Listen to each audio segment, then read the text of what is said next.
gücü var ne de tekfurluğun. Seni bizim elimizden kim kurtaracak gayrı?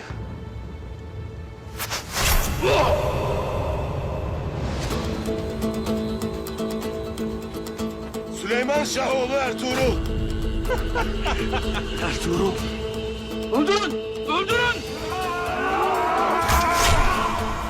Hayır Allah!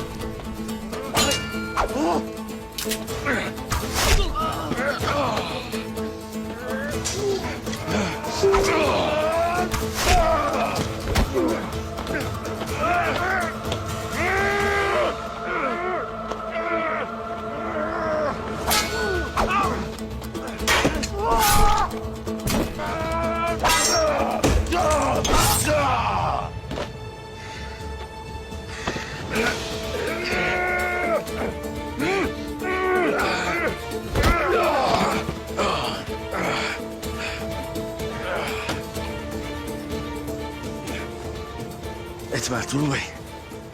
Hristiyan bir tekfur için beni mi öldüreceksin?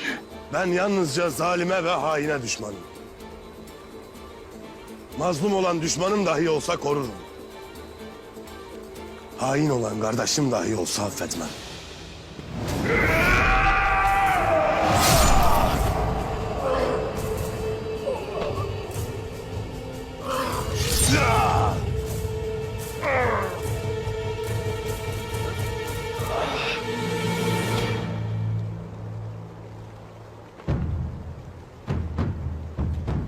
Abdurrahman, cesedini Saadettin'e yollayasın. Buyruk senindir beyim.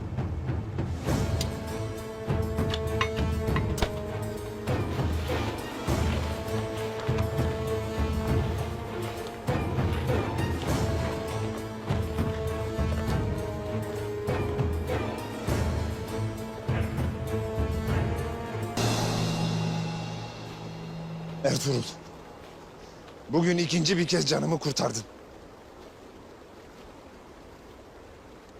Bana bu iyiliği neden yaptın? İmdiye dek bize türlü oyunlar kurduğun için seninle cenk ettim. Zalimlik ettin, karşılığını buldun.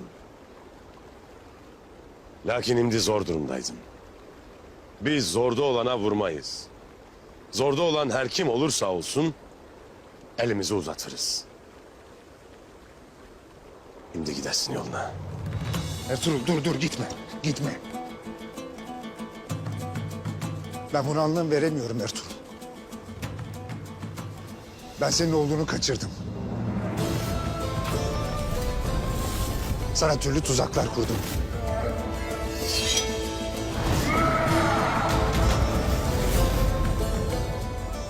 Sense beni azat ettin, beni bağışladın. Canımı affettin. Bu sadece söz vermekle alakalı olamaz. Bunun ardında daha yüce bir şey olması lazım. Bunu sana yaptıran nedir Ertuğrul? Sana daha evvel dedim Ares. Kendi nefsime kalaydın. İmdiye dek seni paramparça ederdim. Lakin benim nefsimden daha üstün imanım vardır. Bu benim dinimin emridir. Nefsimin değil, dinimin emrince bunu yaptım. O zaman madem senin dinin böyle buyurur, o zaman senin dinin hak dindir. Ve madem sen öfkene, duygularına değil de dinine göre hareket edersin, sen karşısında durulacak adam değilsin Ertuğrul. Yanında olunması gereken adamsın. Lütfen. Söyle bana. Dinine girmek için ne yapmam lazım?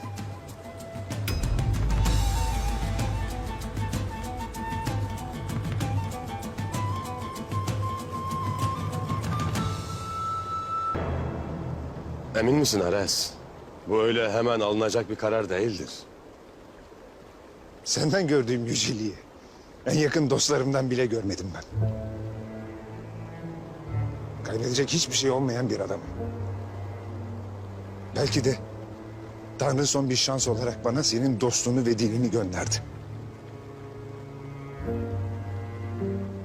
Ben bu şansı kaybetmek istemiyorum.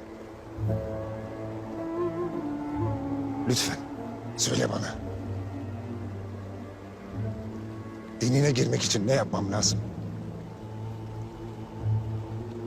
Diz çökesin Ares.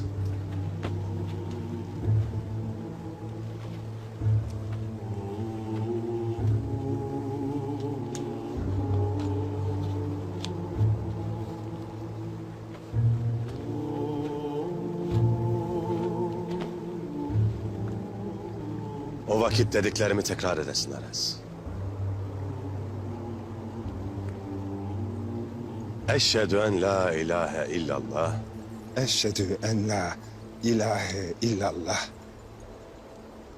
ve eşhedü enne ve eşhedü enne Muhammeden abduhu ve resulü. Muhammeden abduhu ve resulü.